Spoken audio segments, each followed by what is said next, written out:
పిచ్చివాళ్ళు అనుకున్నా మంచిదే. పూజామందిరంలో కూర్చున్నామంటే ఎదురుగా ఉన్న విగ్రహాలతో మనం మాట్లాడాలి. చూసిన వాళ్ళు ఏమైనా అనుకోని, డాయిన్లో అయినా మాట అనుకోని ఏం పర్వాలా. ఎవరితో మాట్లాడుతున్నామంటే దేవుడితో మాట్లాడుతున్నాం.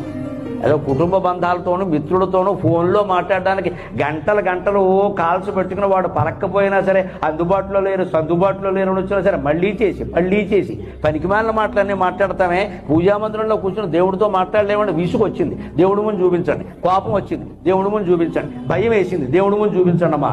తక్షణం దైవ సాక్షాత్కారం జరుగుతుంది. సామాన్యమైన విషయం కాదు. మన ఆర్తి మన ఆవేదన. నేను నీ భక్తుడిని అయి ఉండి కూడా నేను భయపడుతున్నానయ్యా, నీకే ఇది అవమానం అంటే తక్షణం మన భయాన్ని పోగొడతాడు. నీ భక్తుడిని అయి ఉండి కూడా దరిద్రంతో చస్తున్నానయ్యా, డబ్బులు లేక అప్పుల్లో పడి నీకే అవమానం అంటే తక్షణం లక్ష్మీ కటాక్షం వస్తుంది. అనుమానమేంలే. భక్తుడి ఆర్తికి భగవంతుడు తట్టుకోలేడు. ఉయ్యాలలో పిల్లాడు ఏడిస్తే